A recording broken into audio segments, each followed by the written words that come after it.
Yo, what is going on, everybody? Monster Chappie. We're here for part 9 of the Washington Redskins offensive playbook breakdown. And in this video, guys, we're going to be looking at the pistol slot wing.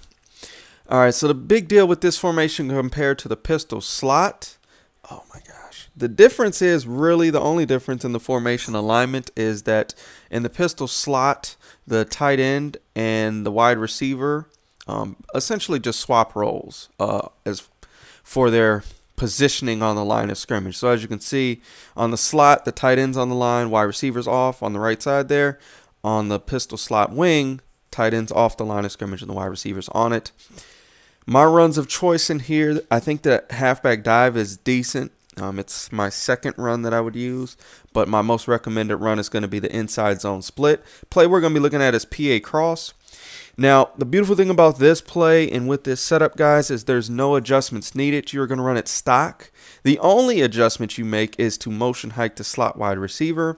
And, I mean, we've done this route with the motion hike enough times, so I'm not going to just go over it a bunch.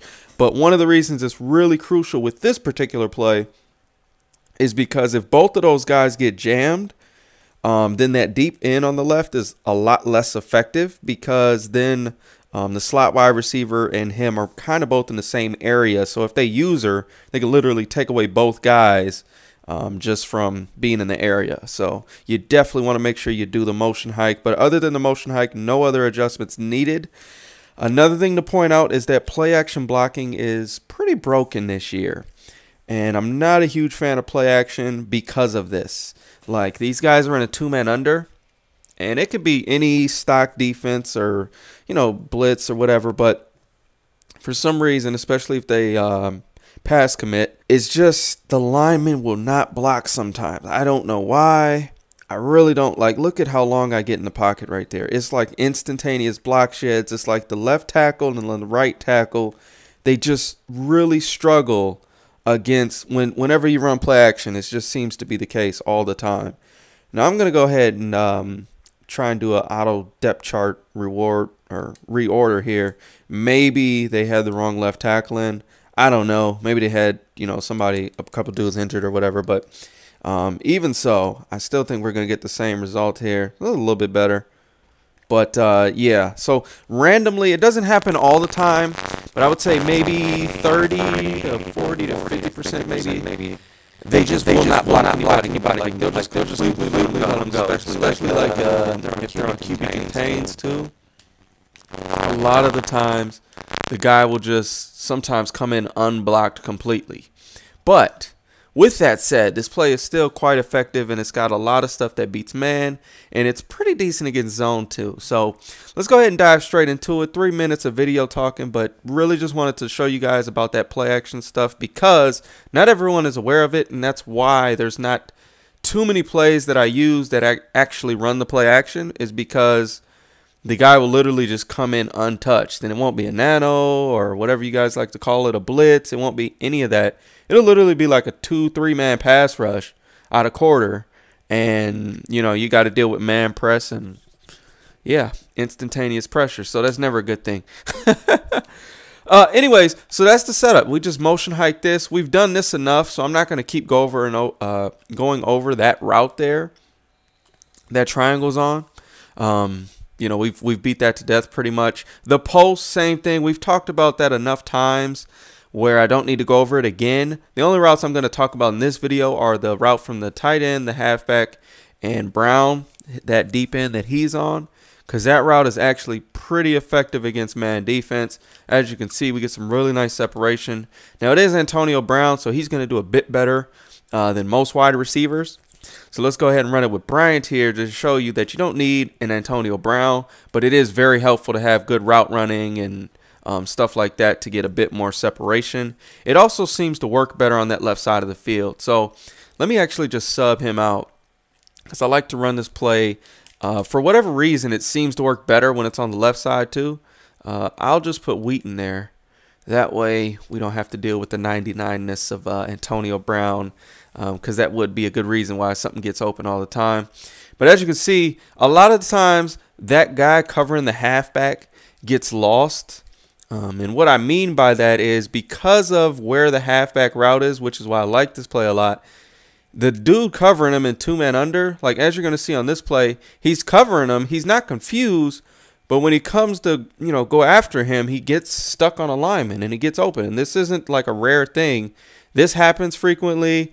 A lot of the times he'll end up blitzing in, or he'll get stuck, or just, he just kind of gets lost a lot of the time. Doesn't happen every time, but a decent amount of the time, maybe like 40-50% of the time, you're going to have the halfback right away. You can just go to him. And he'll be clearly open. You'll be able to tell if he's got a couple steps of advantage. But a lot of times he's just wide open.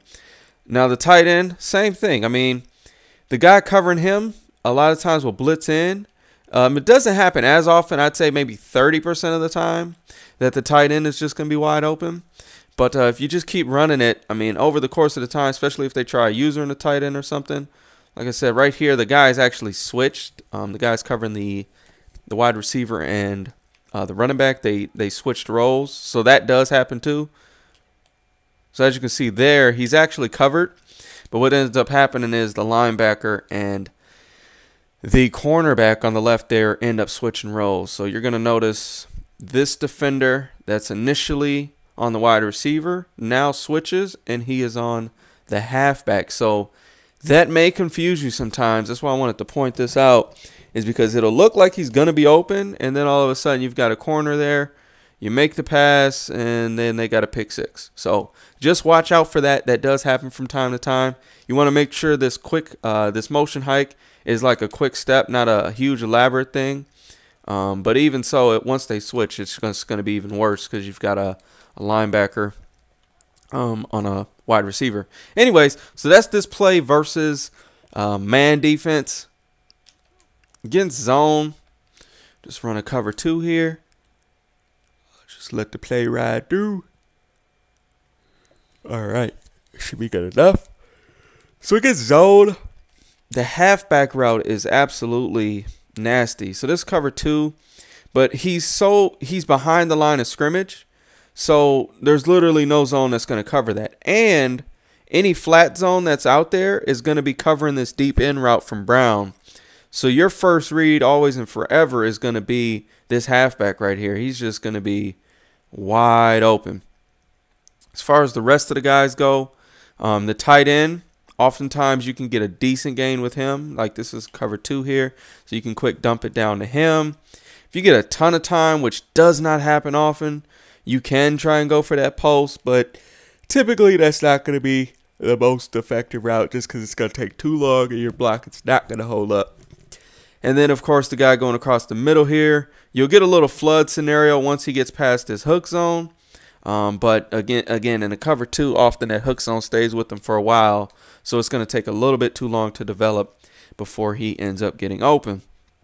Now with the cover 3, same thing. We'll go ahead and pass commit. Put that guy in a spy there.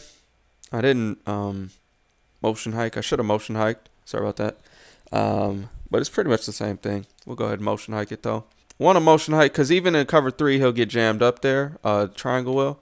But against cover 3, as you can see, he gets a lot more separation and he gets that corner if you can get enough time in the pocket.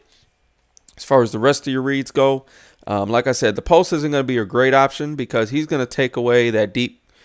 He essentially takes away 2 deep defenders, and that leaves all this open for your wide receiver on that crossing route.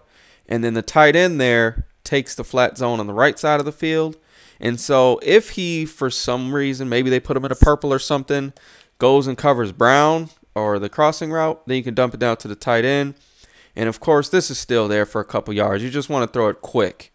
Like, you can't wait until now to throw it. You need to, like, if you're going to go to him, you need to make the pass right now because he's going to catch it. You're going to get about 5 yards. Then you can maybe double juke this guy or just run him over or go towards the sidelines and try and stiff arm him or something, depending on who it is. Like if it's Night Train Lane or something, you probably don't want to take that hit.